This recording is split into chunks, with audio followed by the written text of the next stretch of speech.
the one paying both lawyers on both sides.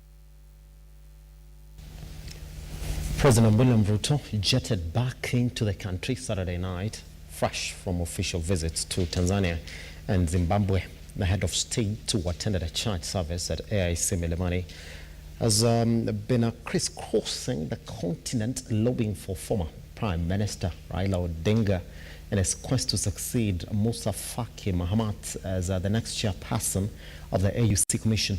George Kanyasi tells us more. Following his return from Zimbabwe after concluding his state visit, President William RUTO attended a Sunday service at the AIC Church in Milimani, Nairobi. President RUTO conveyed his delight at being present in the church and extended his appreciation to the church for welcoming him to participate in the service. Whenever I do not have any schedules, it is natural that you go back to the home church. So thank you very much for welcoming me, and thank you also to the Word of God. I have listened very carefully. Whenever I come to the home church, I am truly blessed. The head of state was on a two-day state visit to Bulawayo, Zimbabwe, where he was the chief guest at the International Trade Fair. In the race for the AUC chairmanship position, Kenya remains proactive in seeking allies to endorse its favored candidate Raila Odinga. Zimbabwe is the latest nation to commit its support to Kenya's candidate, reinforcing the growing momentum behind Odinga's bid.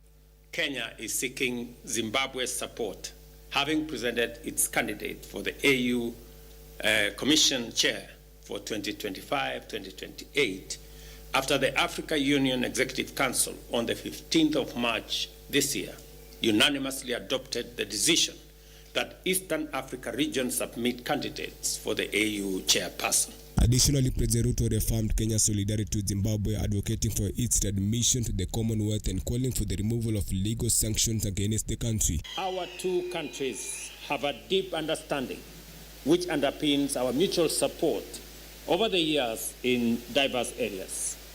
Based on this, I wish to declare yet again Kenya's unreserved support for Zimbabwe's readmission to the Commonwealth. I also want to state, without fear of any contradiction and for the avoidance of any doubt, Kenya's support for Africa Union's call for the immediate lifting of the illegal sanctions against the Republic of Zimbabwe.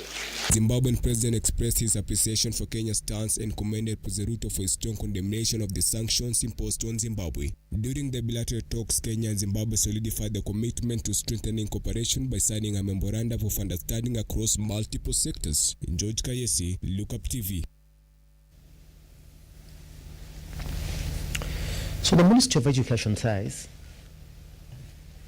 that all the schools that are in the areas that are flooded,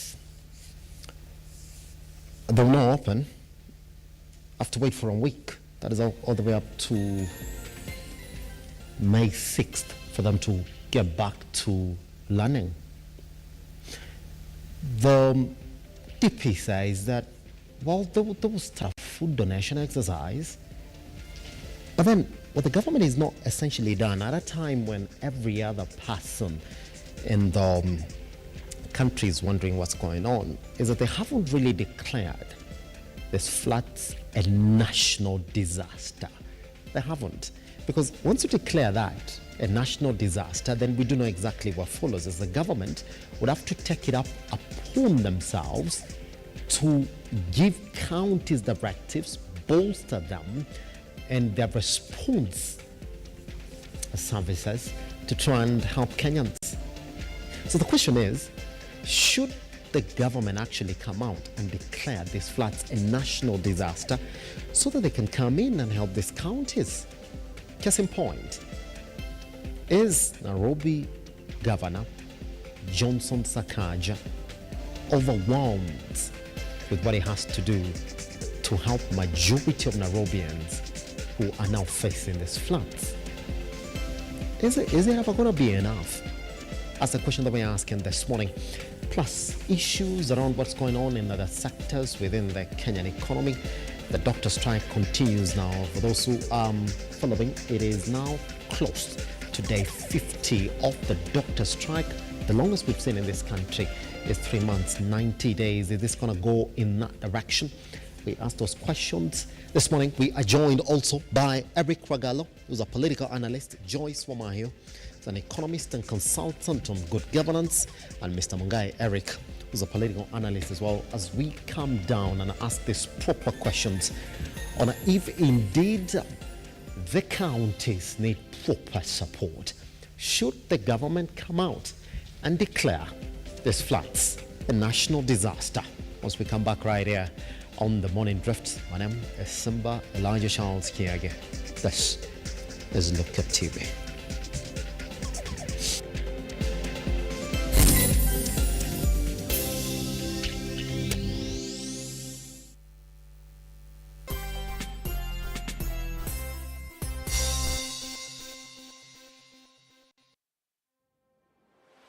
Come, let us show you place spot to build your dream home in Baraka Garden, situated just 5.4 kilometers from Blue Post Junction along the Thika Gatura Road. Place finest with secure gated community, maji na stima iko on site, usitans na stories za title deeds ziko ready, plus flexible payment plans and financing options. Pay 30% and clear the rest in installments. Get in touch, twende site visit.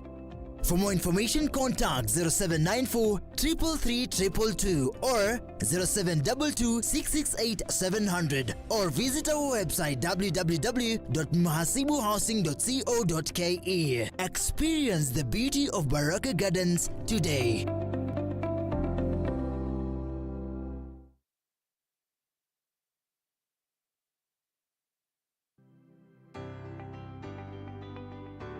If you want to have a proper outlook of the economy,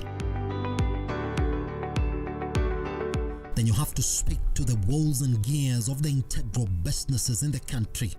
And I want to be able to make the youths and everybody coming up in Kenya know that this is here locally. Men and women in the thick of the bust of markets rising and falling, fighting to make their business decisions stick. I've always lived in my career that I can never be late. You need to train by yourself. You need to practice by yourself. Then from there you can compose yourself and give kind of services like this. On season 2 of the Captain's Arena, we seek the inside of the minds, predict the shift in the markets, get inspiration to start and make sense of it all. Just watch what everybody else is doing and just make sure you're giving back to the society. Oof. This is the Captain's Arena.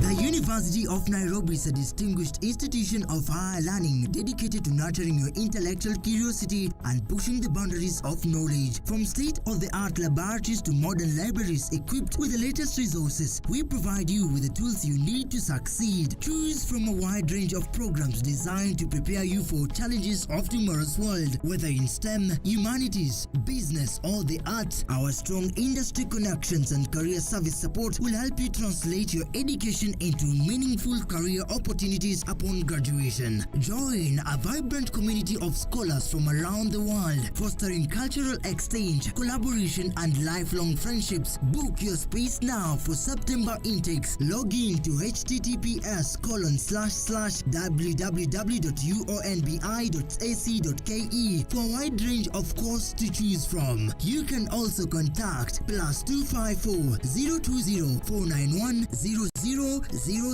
or email us at pr@ounbi.ac.ke.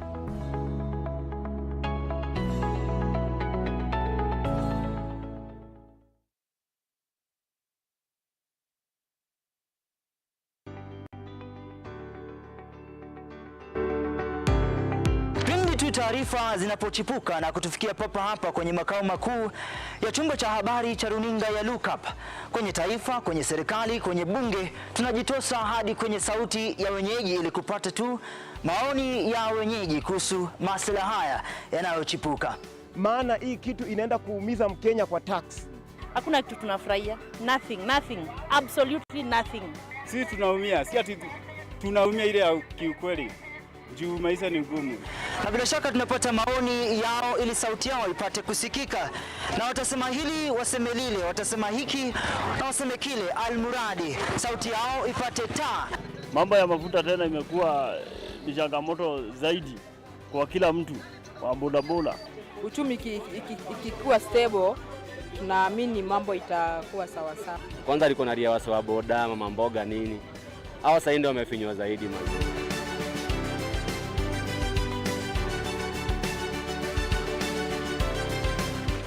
Mpenzi mtazamaji, hii ni bunge la wenyeji.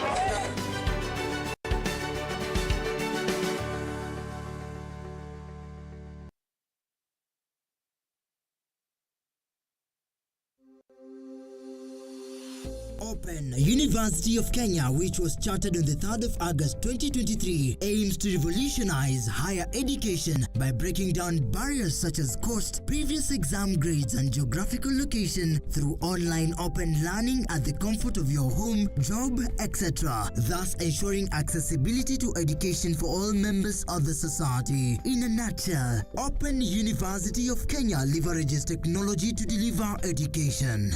Open University has brought a new dawn in the Kenya education system, where learners are able to access education in a flexible, affordable, and all-inclusive.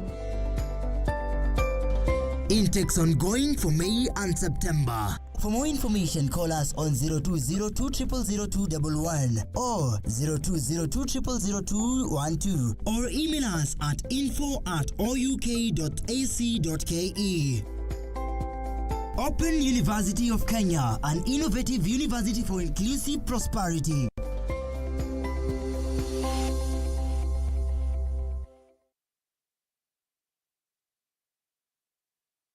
Are you an SME looking for a media partner? Look no more, as Lookuptv got you covered for all your visibility and marketing needs.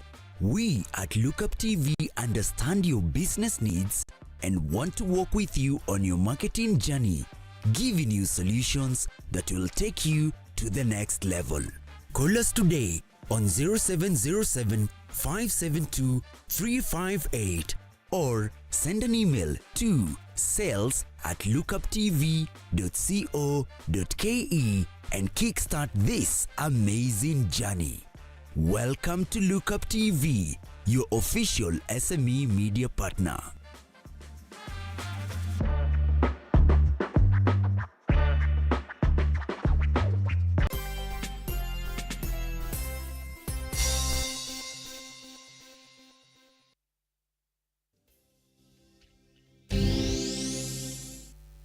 Heavy flooding continuing to be witnessed in the country. Residents of Kijabe town have been affected heavily following the collapse of the Kijabe bridge due to the heavy downpour experienced across the country Saturday night. The bridge is crucial as it connects the town to the Mai highway, with the residents calling on the government to intervene. Maji imetokea huko milimani, imeingia manyumba zetu. Maji imekuja na full force, imekuja na miti, imebeba mawe. Imechafua barabara kabisa, na ndio inasaidia Kijabe Hospital sababu imeunganisha the main road to Kijabe Hospital. Kwa hivyo tuomba msaada. Ikatoka maji nyingi sana. Sasa imedisplace hao watu wote wa Kijabe Old Town. Elsewhere in Machakos County, 4 people have died after a vehicle they were traveling in was swept by floods in Manyanzani River in Yaita sub-county. Following the incident, 3 bodies have been retrieved, with the search for the remaining body ongoing. Tulianza asubuhi saa 12 ili tutafute huyu kijana. Kijana nafikiri aliponyoka kutoka kwa gari akiwa peke yake. Wale wengine walikufia pale, lakini wakatolewa kwa gari. Lakini huyu ndiye alipelekwa peke yake. Nguo zake tumepata, viatu vimepatikana, kitambulisho imepatikana, na still hatumuoni. So atuachi hapo, still tunaendelea na kumtafuta. Ile usaidizi tumepata ni kutoka kwa Red Cross. Transport along Wakungu Pesi Nanyuk Road has been paralyzed, rendering the road impassable due to flooding, forcing residents and other road users to take longer alternative routes. Residents are now calling on both the national and the county government to allocate funds to mitigate the environmental destruction caused by the heavy rains. Tumekuwa na changamoto kubwa sana kutoka wakati ambapo mvua imenyesha na hata kabla mvua haijanyesha. Barabara yenyewe ilikuwa imechimbuka, sasa kutembea ikawa ni shida. Sasa wakati mvua imenyesha, sasa kumekuwa na shida maradufu. Maji Jumapili ilikuwa kwa wingi sana, hata ikabeba watu wa bodaboda wakapelekwa mule chini. Sisi ndio tulikuwa tunawaokoa. Kwa hivyo sasa tunaomba serikali iangalie na macho yote mbili, kutoka Mheshimiwa RUTO na Bwana Badilisha waangalie hii barabara. Maureen Bosire, Lookuptv, Nairobi. That's it. So yesterday, we as a production were looking at what normally follows if a government declares something a national disaster. That before somebody comes on board and says that we have a national disaster, has to be something that follows that. Is the release of funds. Because now it doesn't become a county government fight, it becomes a national government issue. So again, this morning, just before I introduce our guests, because they're going to form the back end of our conversation, that is the current situation. But then, the DP has been speaking on this particular issue. I mean, they speak, they get as close as they can get to declaring this a national disaster, but then they do not. At this time, again, just before I introduce our guest on the set this morning, let's then pay keen attention to what the DP says when it speaks about the current flooding situation in the country. Let's take a look.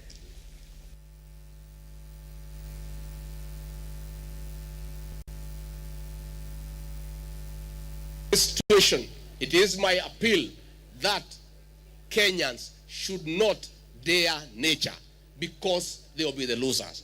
We have seen incidents where Kenyans can see there is obvious danger, and by being adventurous and irresponsible to a great extent, they proceed to compete and dare nature, and we have lost lives. I want to ask the people of Kenya to take responsibility of their own lives and their own safety. Kwenda kwa shule. Tumetoa pesa kwa watu ya NYS kusaidia, tumetoa kwa watu ya Interior kusaidia, tumepanga 1 billion shillings ya kununua chakula zaidi ya watu ya ASAL. Tutaendelea kusaidiana na watu ya public health ndio waweze kununua madawa ya kuzuia magonjwa kama ile ya cholera na ile ya malaria, na tutaendelea kusaidiana. Na kwa hivyo ningetaka kuhakikishia Wakenya ya kwamba serikali iko macho, iko imara, tunashikiliana na washikadau, na we are doing everything possible to make sure that we don't lose more lives, we don't have more property destroyed. That's it.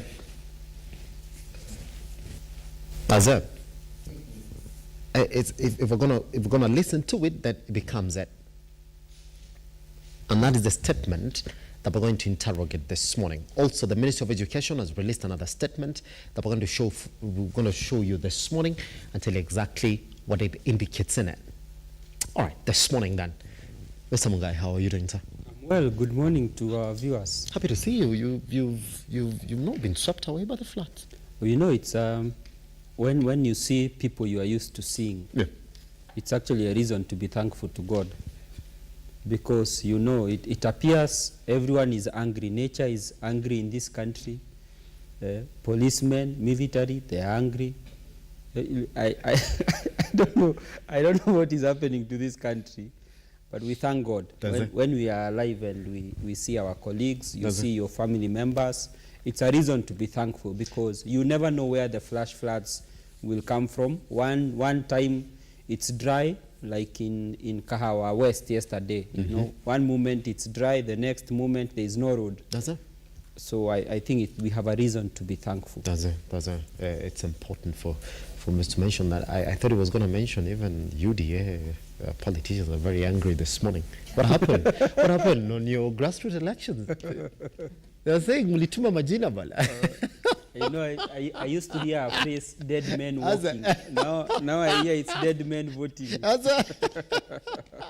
But those are rumors. I was like, are they? I got a couple of them. Rumor mongering. Peddlers of rumors. There is a for our seat in Embakasi East and won. Rumors. In UD, it only happens in UD. There's a reggae song that sings rumors are spreading.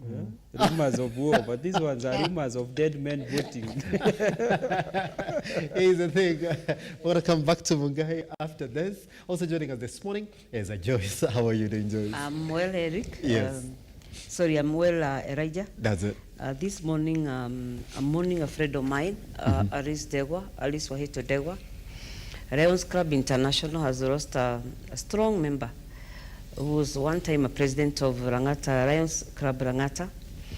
The ACK Church Karen has also lost a good ardent supporter. The golfing club fraternity again has lost a great golfer. So this morning I'm mourning and I'm sending my condolences to the family.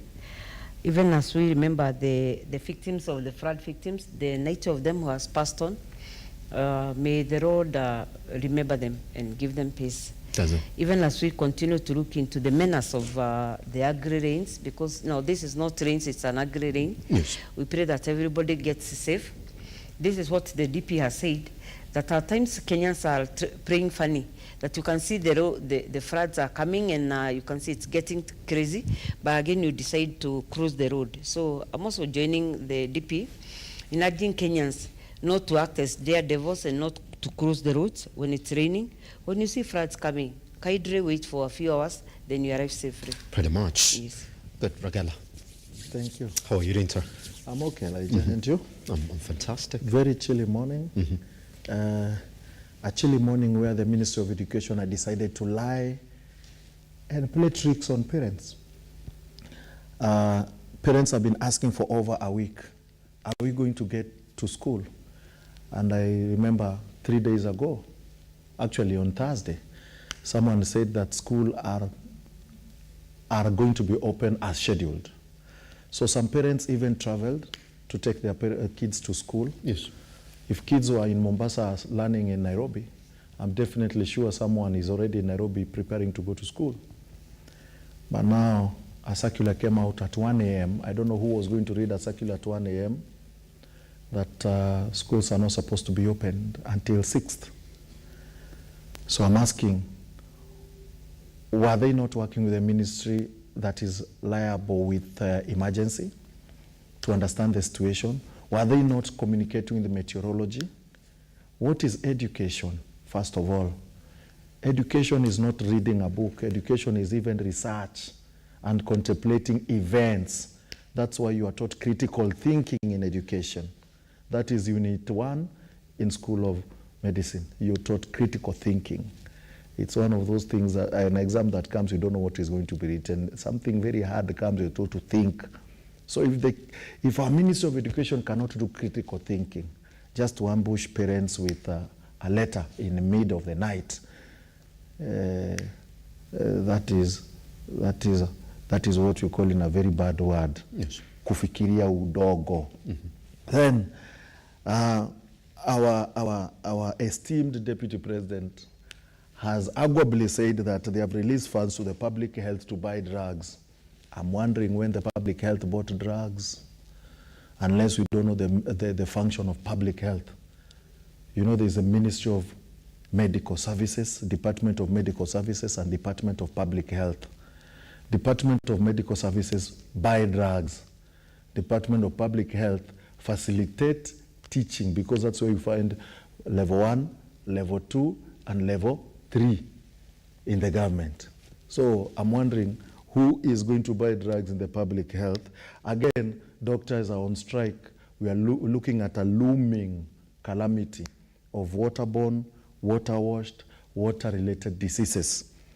So you refuse to return their money where they are supposed to be, you will treat your own Kenyans in a hard language, you will treat your own Kenyans wakipata matapiko ya cholera na kuhara, wakipata dysentery na typhoid, wakipata bilharzia na malaria because zote zinaletwa na maji. Yes. Mutawatibu.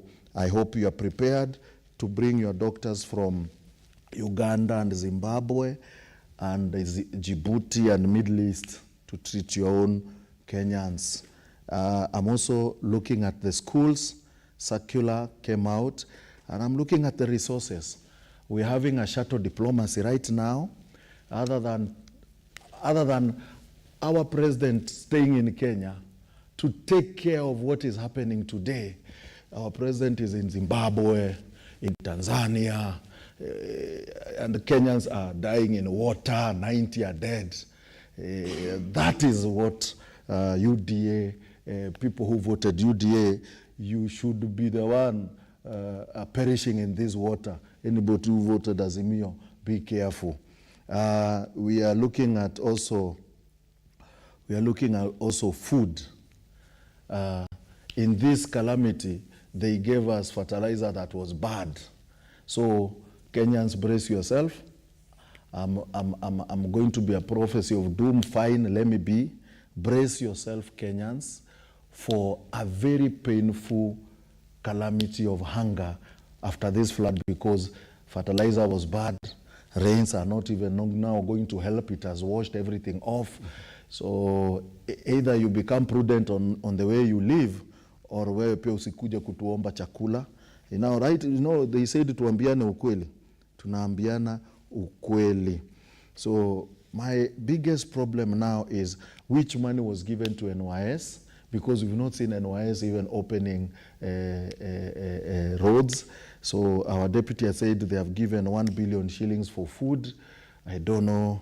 And I've seen on the TV that food should be costing little money. And sufurias, I don't know if sufurias were supposed to be also given to people. So we are looking at as such, and we are saying at a go, we've lost 90 people.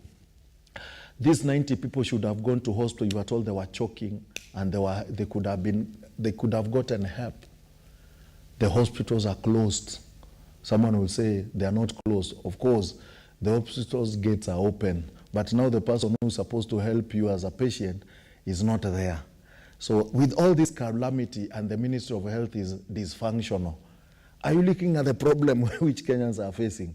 But now we are looking at a president who is not even talking to us. And during UDA campaigns right now, you'd be seeing the guys in UDA then eating kwa vibandaski and telling people we are together in these problems. Right now, you'll be seeing someone wading in water akienda kusaidia watu kutoa watu kwa maji. It happened during Uhuru's time because Uhuru used to be very bad. Right now, other than assisting people in water, we're having shuttle diplomacy. And I'm also grateful for the rain. Why am I grateful for the rain? Actually, the money that we refused housing, but they took our money by force to take care of housing.